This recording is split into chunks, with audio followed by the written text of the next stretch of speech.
Hola, ¿qué tal? Maestra Millamin y el público en general. Estamos haciendo este video en el Diplomado de Clínica Herbolaria. Vamos a hablar sobre la identificación y registro de los datos del paciente.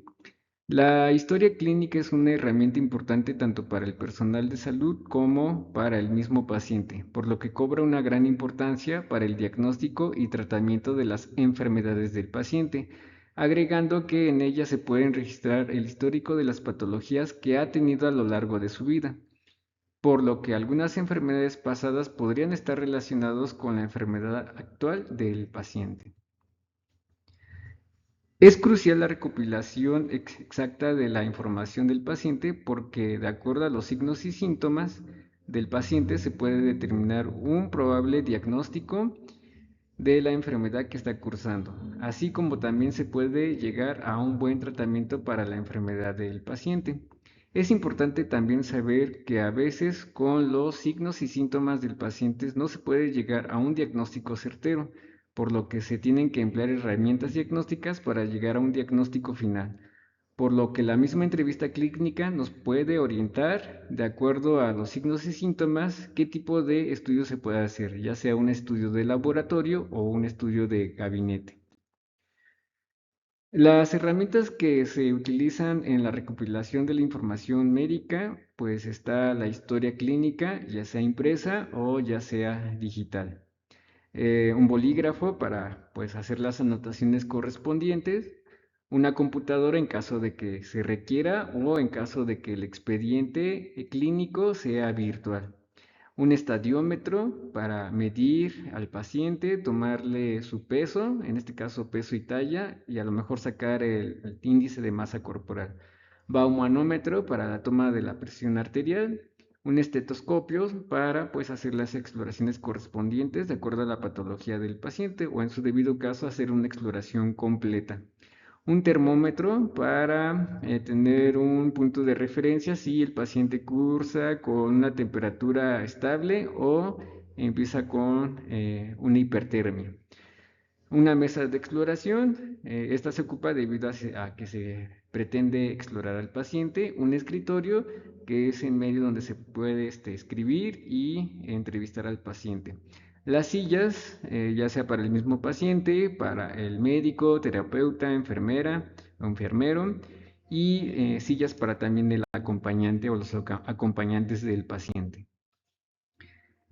Vamos a comenzar con la ficha de identificación, que es muy importante dentro de la entrevista clínica y dentro de la historia clínica. De entrada, el nombre del paciente, con la finalidad de identificarlo. Género, aquí es una controversia en cuanto al género. Antes se manejaba mucho el sexo, masculino, femenino, pero entra esta parte del género sin hacer como distinción. Edad, edad del paciente, lugar de origen. El lugar de origen a veces, de acuerdo al lugar donde procede el paciente, resulta que puede presentar el problema patológico, ¿no? La fecha de nacimiento, que corresponda a la edad actual del paciente.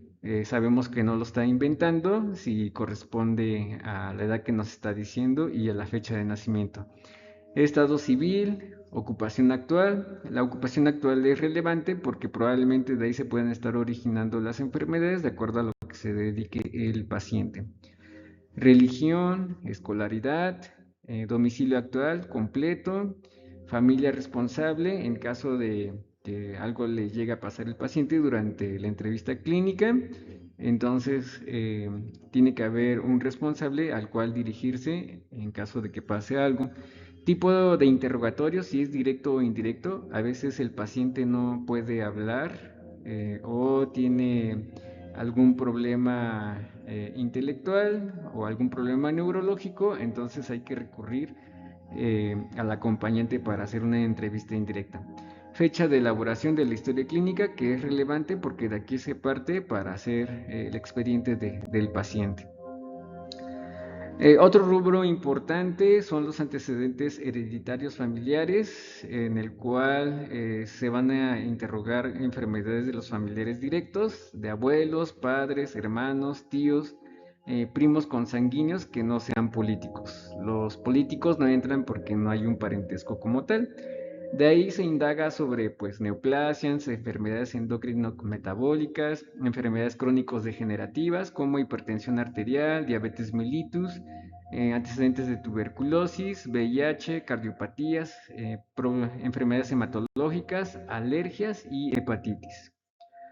Los antecedentes personales patológicos que son propios del paciente pues se detallan por orden cronológico, la enfermedad infectocontagiosa que ha adquirido, enfermedades crónicas degenerativas con las que haya cursado, de aquí el tiempo en que lo empezó a desarrollar, qué tratamiento lleva.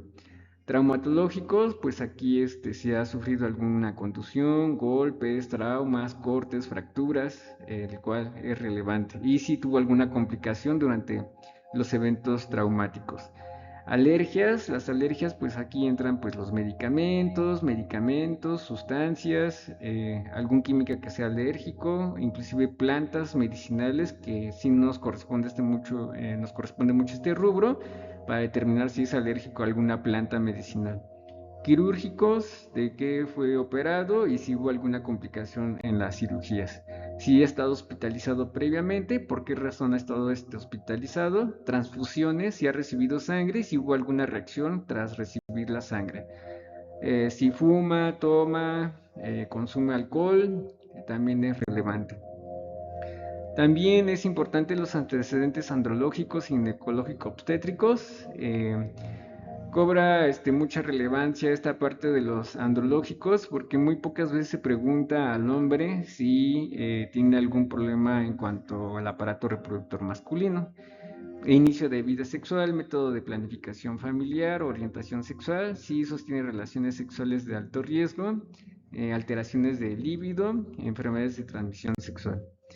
En cuanto a andrológicos específicamente, si tiene problemas de priapismo, que es erección del pene por varias horas, alteraciones de la erección y o eyaculación, secreción uretral, dolor testicular, alteraciones escrotales, enfermedades de transmisión sexual. En cuanto a ginecológicos, ¿a qué edad empezó a menstruar? En este caso la menarca, telarca, que es esta parte del crecimiento del vello púbico, pubarca, gestas, partos, cesáreas, abortos, problemas de dismenorrea. En cuanto a antecedentes personales no patológicos, corresponde abordar el tipo de vivienda que tiene, si vive en una zona urbana, en una zona rural, si cuenta con todos los servicios, luz, agua, drenaje, números de dormitorios, cuántas personas habitan en casa. De aquí pues se podría ver si la persona vive en hacinamiento o pues vive en condiciones adecuadas. Hábitos higiénicos dietéticas, entre ellos hay baño, baño con cambio de ropa, cepillado dental, 2, 3 veces al día, cuántas veces al día, lavado de manos, qué tan frecuente y con qué razón se lava las manos. Dieta, si sus comidas se realizan en horarios respetados, sus 3 comidas al día o no respeta los horarios, qué tanto consume de carbohidratos, grasas, proteínas, fibras. Si tiene animales en casa, aves, caninos, felinos o algún tipo de animal. Tabaquismo, alcoholismo o alguna toxicomanía. En el padecimiento actual, pues aquí se me pregunta por qué motivo acude a la consulta, desde cuándo empezó, ubicación del problema que tiene, la calidad de si hay dolor, qué intensidad es el dolor, que califique su intensidad del dolor del 1 al 10, de ahí pues se va a ver como la gravedad del problema. Eh, ¿Desde cuándo inició? ¿Cuánto ha durado? ¿Y qué tan frecuente se repite? Si hay algo que lo empeore o con qué agrava. También se va a hacer la parte de el interrogatorio por aparatos y sistemas. En este caso se va a interrogar pues el aparato cardiovascular, el aparato respiratorio, el aparato digestivo, el sistema nefrológico, el sistema endocrino metabólico, el sistema hematopoyético, el sistema nervioso, el sistema musculoesquelético, eh, el sistema tegumentario y el órgano de los sentidos. También se pregunta la pues esfera psíquica.